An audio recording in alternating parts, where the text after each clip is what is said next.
What's up, guys? Another episode of 461 coming at you. Today we're going to be talking about the heart, about contraction, and a little bit about EKGs. So while I'm drawing this up here, a few things that you already know. You already know about action potentials. Today we're talking about where they go in the heart. We're also a few terms that you should know is inotropic, lusotropic, and chronotropic. That talks about effects that are happening on the heart. For example, you have beta 1 receptors on the heart, you also have muscarinic 2 receptors on the heart. Chronotropic refers to the rate of contraction of the heart. So if you have a positive chronotropic effect, it means the heart's going to beat faster. If you have a negative one, it's going to beat slower. Inotropic is talking about force of contraction, how hard the heart is beating. Like same thing, positive inotropic will beat harder. So your beta 1 agonists are actually going to have a positive inotropic and chronotropic effect. They also will have a positive lusotropic effect, which means that the myocardium will relax quicker, allowing the heart to contract more. A few vocab terms for you. This is a diagram of the electrical activity in the heart. This is called your SA node. We've talked about it a little bit, sinoatrial node. That is where your action potential is going to originate. It's going to basically like a little button that jump starts the heart. Quickly, this thing over here, this is called Bachmann's bundle.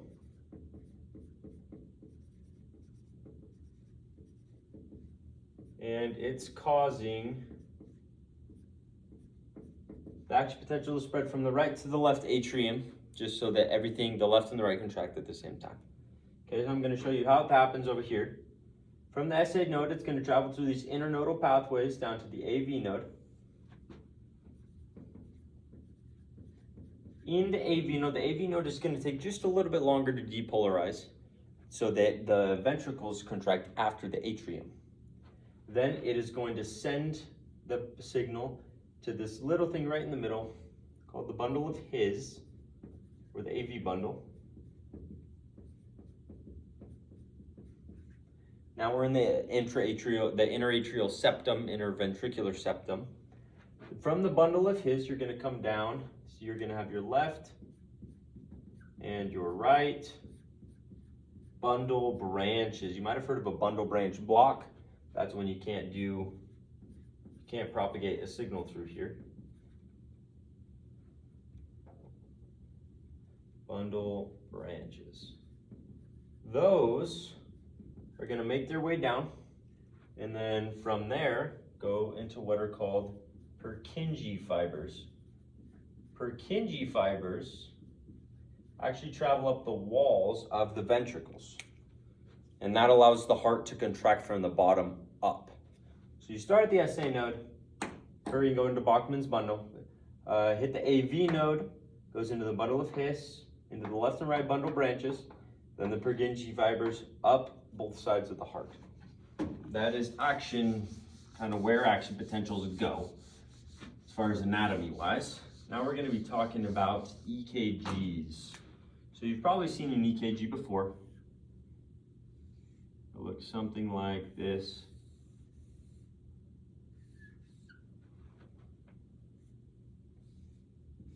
Okay, so this is a very basic EKG, or ECG, it's known both ways. So this is the P wave, and this represents atrial depolarization. So we just talked about all that entails, the AV node, SA node, all that fun stuff. So that's the start.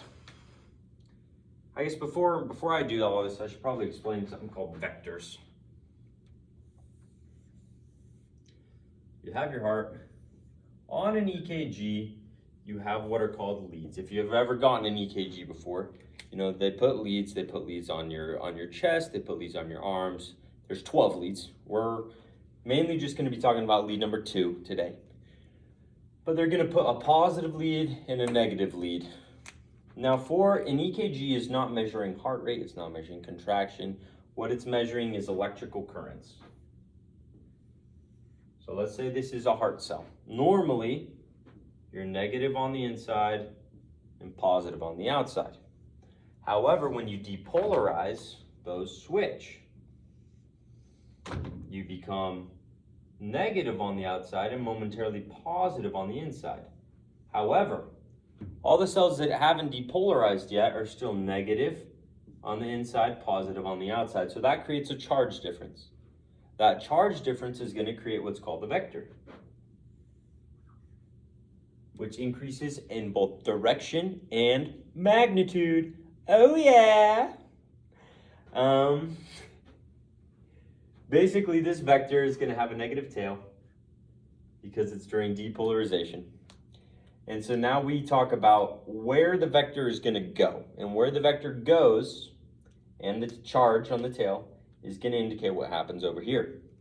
So we know our atrium is going to contract first. It's going to depolarize.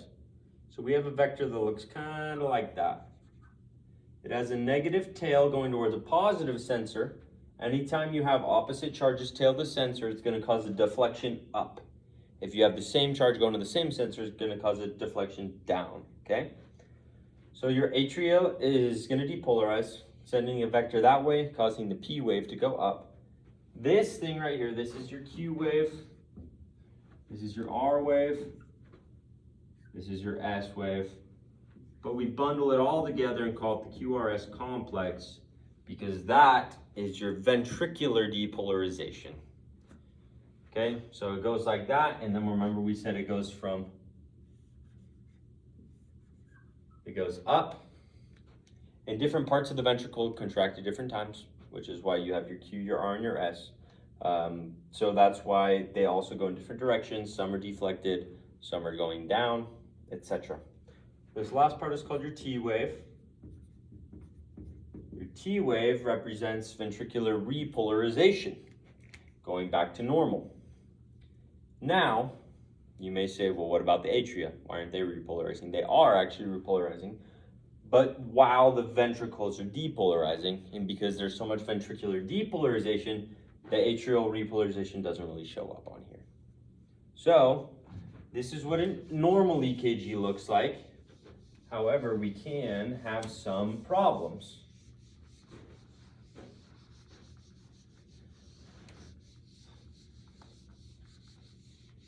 So let's draw a heart again.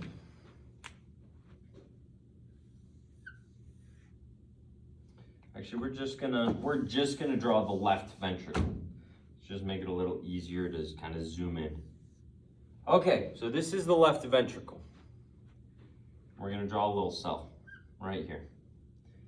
The ventricles, or the heart, I guess the whole heart, is supplied by blood vessels called the coronary arteries.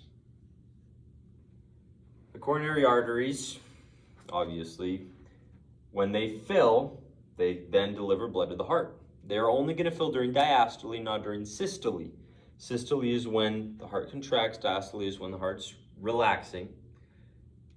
The increase in heart rate causes an increase in systole, decrease in diastole, which is why if you increase your heart rate too much, you can actually have a heart attack because you're depriving the heart of blood.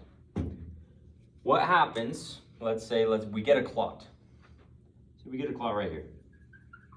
It's going to decrease blood flow over here. So it's going to, let's say it decreases blood flow to this cell. It's going to cause the cell to enter into what's called a hypoxic state. Hypoxic just means low oxygen. When that cell is in a hypoxic state, it is going to create a vector. Okay, normally all these cells over here are going to be positive on the outside and negative on the inside. But this cell is going to be negative on the outside and positive on the inside because of this. Okay? Normally, when you have your cell, it's working, everything's working great. There are these things called KATP channels. KATP channels only open in regards to a lack of ATP. When we have no oxygen, there's no ATP. When we have no ATP, the sodium-potassium pump cannot function. If the sodium-potassium pump can't function, it's going to cause the action potential to go up and then maintain a plateau up there, causing an indefinite state of contraction. KATP channels are like, hey, something's wrong here. We don't have oxygen. We're staying permanently contracted. We're gonna die if we stay like this for much longer. So they're gonna open, causing potassium to go outside of the cell and causing repolarization. So that is why our hypoxic cell is depolarized momentarily. Now, what happens there is it causes a vector like this. Okay? That is going to be a vector with a positive tail because of the charge difference going towards a positive vector. Here's what's going to happen. You're going to have your EKG, and then it's like, hey, positive going towards a positive. Something's wrong here, okay? So it's actually going to cause the baseline to raise. Okay? It's going to cause the baseline to raise. Now, when it causes the baseline to raise, then your heart's like, hey, it's just called the background current of injury. It means your heart thinks that there's a new baseline. It's then going to go through the P wave normal. It's going to go through the Q wave normal, R wave normal. But then when it goes through the S wave, the entire cell is depolarized. So everything is depolarized momentarily. And the heart says, huh. Or everything is repolarized. Sorry, everything is repolarized. So everything is just like the hypoxic cell, depolarized. Which means for a brief moment, it's going to go back down to the original baseline. And then as it comes back up, that's a bad way of drawing it. When it comes back up, you have that slight increase like that. And we go back to the old baseline, okay? So our S is actually lower, which is why this is called an N-STEMI. Non-ST elevated myocardial infarction. Means your ST is dropping back to normal because your baseline is higher due to a partial condition of hypoxia. Now, let's say that instead of just part of the wall being hypoxic, let's say the whole thing is. The whole thing is hypoxic. That is going to cause a vector going this way. Pointing, it's going to be a positive tail pointing towards a negative sensor. So it's going to look something like this. You have your normal, it's then going to drop. Your normal baseline is going to be much lower than your original. You're then going to have your P wave, your Q wave, your R wave, but then your S wave, same thing. Everything inside the cell during the S wave is going to be depolarized. Because of that, everything is negative and it goes back to its old baseline. It goes there and then it drops again. Okay? This is called a STEMI, or an ST elevated myocardial infarction. An N-STEMI can progress to a STEMI as more of your wall gets hypoxic. This is called a transmural infarction. STEMIs are much more dangerous than N-STEMIs. If you have a STEMI, you're going to need intervention right away. That concludes everything. Thanks for watching.